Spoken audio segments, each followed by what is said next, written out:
Resuming debate, the honourable member for St. Albert Edmonton. Thank you very much, Madam Speaker. I will be splitting my time with the member for Wellington Halton Hills. The report of the National Security and Intelligence Committee of Parliamentarians with respect to foreign interference is truly shocking. The report revealed that certain members of Parliament and senators have wittingly, and I emphasize the word wittingly, engaged in supporting and assisting hostile foreign states. This includes meeting and communicating frequently with foreign diplomatic missions, sharing privileged information with foreign diplomats, and sharing information that was provided to members and senators in confidence with security officers of hostile foreign states, among other activities. It shouldn't need to be stated that the fundamental duty of every member of Parliament and senator is to put the interests of Canada first, not the interests of some other state. Any member of Parliament or senator who put the interests of a foreign state ahead of the interests of Canada have betrayed Canadians. They have betrayed the trust placed in them. They have betrayed their oath of office, and they have cast a dark cloud over the institution of Parliament and undermined public confidence that parliamentarians are advancing the interests of Canadians and not the interests of other foreign states. When the NSICOP bombshell report was released, what we have seen from the Prime Minister is a total lack of transparency. The Prime Minister has seen the unredacted NSICOP report. He knows who the compromised MPs and senators are. Indeed, it was the Prime Minister who made the final call with respect to redactions in the NSICOP report, including blacking out the names of the compromised MPs. Canadians deserve to know the names. They deserve to know who the members are sitting in the House of Commons and the Senate who are compromised. The Minister of Public Safety appeared before the Public Safety Committee last Thursday. I was there. He had an opportunity, in the face of a lack of transparency from the Prime Minister, to clear the air, to answer basic questions. And I have to observe how disappointed I was with the Minister who provided non-answers, who was arrogant and dismissive in the face of legitimate questions being asked by members of Parliament on behalf of Canadians. The Minister of Public Safety, of course, refused to name names, just like the Prime Minister. He refused to disclose how many MPs and senators are compromised. He refused to even provide a ballpark figure. Is it 5, 10, 20? How many are we dealing with here? How big is the problem? And tellingly, the Minister twice refused to answer the very straightforward question that I asked him, which is if he could provide the assurance that no one around the Prime Minister's cabinet table is among the compromised MPs. Twice, the Minister of Public Safety refused to answer that question, which I emphasize is telling and raises questions about whether foreign interference actors and their tentacles have extended to the highest levels of this government after 9 years of this Prime Minister. Madam Speaker, the Minister of Public Safety said that it would be irresponsible to make known to the Canadian public those MPs and senators who are compromised. I say what is irresponsible has been the total lack of transparency by the Prime Minister that has resulted in effectively shielding members of Parliament and senators who have put the interests of foreign states ahead of the interests of Canada. I say that is irresponsible.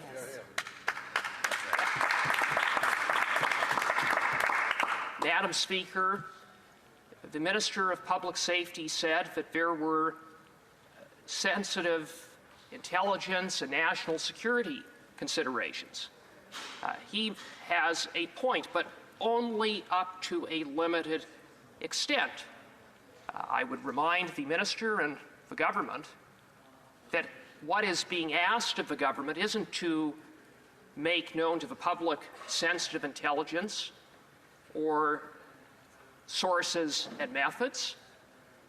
What is simply being asked of these Liberals, government, is to provide the names of the compromised MPs and Senators. Just the names, please. Not MPs or Senators who have conversed with or met with foreign diplomats, but rather MPs who have knowingly, willingly, and deliberately cooperated with and have assisted foreign states undermining the interests of Canada. We want to know, and Canadians want to know, who they are.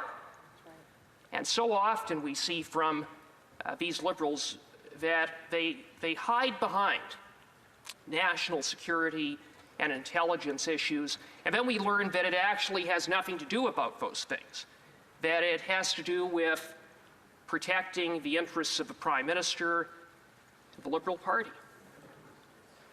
and to save the government from embarrassment for its many, many failings when it comes to standing against and protecting Canada's democracy and sovereignty from foreign interference. After all, we have a Prime Minister who has a very well-established and disturbing track record of turning a blind eye to foreign interference so long as it benefits him and the Liberal Party. This is a Prime Minister who turned a blind eye and covered up, until he got caught, Beijing's interference in the 2019 and 2021 elections because he thought it would benefit the Liberal Party. This is a Prime Minister who was briefed in the 2019 election that one of his candidates, the current member for Don Valley North, was being assisted by the Beijing communist regime. Upon being briefed, what did the Prime Minister do with that information? The Prime Minister did nothing. He allowed that candidate to stand as a Liberal in the 2019 election, resulting in his election to the House of Commons, and he covered it up for 4 years. Madam Justice Hogue concluded that the Prime Minister's actions in that case were based upon his concern for, quote, direct electoral consequences, close quote. In other words, it was about protecting the Prime Minister and the interests of the Liberal Party over protecting our democracy from Beijing's interference. Simply put, this Prime Minister and this government cannot be trusted. However, the good news is there is a path forward, a reasonable path forward that was set out in a letter over the weekend from the opposition House Leader to the Minister of Public Safety. And that path forward would provide that the government turn over the intelligence and evidence in the NSCOP report to Madam Justice Hogue on an unredacted basis.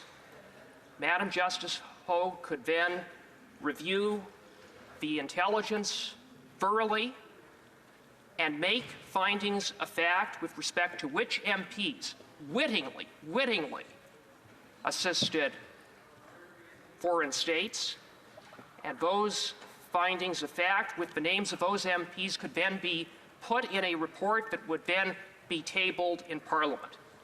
It would provide for the transparency that Canadians deserve, all the while protecting sensitive intelligence and allowing for a reasonable degree of due process in the circumstances. Madam Speaker, if it really is about protecting sensitive intelligence and national security, if that's all it's about, then this government should turn over the evidence to Madam Justice Hogue. And if these Liberals fail to do so, there's only one conclusion that can be drawn, and that is that once again the Prime Minister is protecting himself, the Liberal Party, and potentially compromised Liberal MPs. Thank you, Madam Speaker. Questions and comments. The honourable member for Kings Hants. Thank you, Madam Speaker. I'd like to thank my honourable colleague for his remarks here today. A couple things I want to remind him. The NCCOP report was very clear that there was multiple parties involved in terms of the MPs that either were wittingly or non-wittingly involved in these types of allegations. So the way I listened to his remarks, he suggested that almost this would be entirely on the Liberal benches. I would caution him that it was multiple parties and he could be talking about some of his own colleagues.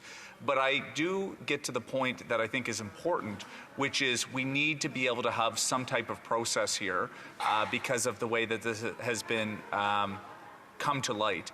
I do hope that he will encourage the Honourable House Leader, the Honourable Leader of the Official Opposition to actually take a security briefing so that he himself can see that report. But I want to ask this question, Madam Speaker. The member talked about the different thresholds of culpability. Some, of course, the report talked about wittingly, knowingly working with foreign governments versus individuals or MPs that might have not even necessarily known they were being targeted. Those are two different levels of evidence. How does the member square the idea of putting names out in the public of people that might not actually even be necessarily culpable, and then the reputational harm that might actually cause the member in question? We need to give questions to other people. The honourable member for St. Albert Edmonton. Madam Speaker, in answer to the member for Kings Hants, what I said and what the opposition House Leader has provided for in the path forward in his letter is for Madam Justice Hogue to thoroughly review all of the intelligence, make findings of fact, and then release the names of those who wittingly, who knowingly, who deliberately and willingly collaborated with hostile foreign states. That is what we are proposing. Questions et commentaires, questions and comments. The honourable member for Cowichan, Malahat, Langford. Thank you, Madam Speaker. I want to pick up on something that the member for Kings Hants talked about, and that is the continued reluctance of the Conservative Party leader to get a security briefing. I mean, if you look at the NCCOP report, paragraph 72 and paragraph 73 talk directly about the People's Republic of China and India directly interfering in the Conservative leadership process. If I was a Conservative Party leader, I would be treating that with a 5-alarm fire response. Now, the NDP leader is going to get a briefing on who these names are. And we all know that in this place, party leaders have incredible control over their caucuses. They can control who gets to sit in the caucus, and they can control who gets to run again. So again, through you, Madam Speaker, why the continued reluctance of the Conservative Party leader to get the briefing so he can take action in case there are compromised MPs in his own caucus? For St. Albert Edmonton. Madam Speaker, the leader of the Conservative Party doesn't have the authority to expel a member of caucus. That is a caucus decision.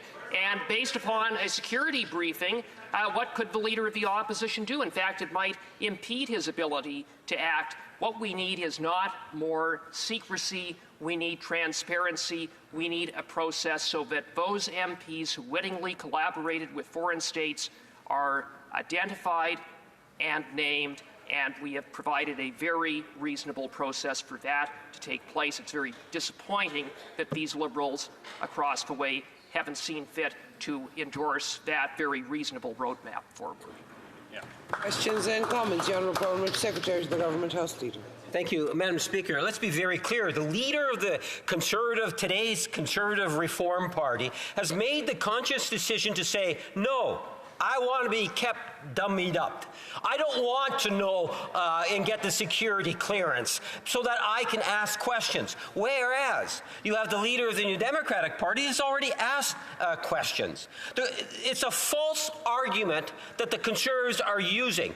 What and why is the Conservative leader of Party of Canada not getting the security clearance so he can become better informed? Honourable member for St. Albert Edmonton. Madam Speaker, I simply say to the Liberals that if they have nothing to hide, release the names and release them now with, not now, but with an appropriate process. Refer the evidence over to Madam Justice Hogue. Let her make findings of fact. Let there be transparency. The government has been repeatedly told that the best way to counter foreign interference is through sunlight, and to make foreign interference known to the public. Canadians deserve to know who MPs and senators are who happen to be compromised. And again, I just invite the government to get on with it. Yeah.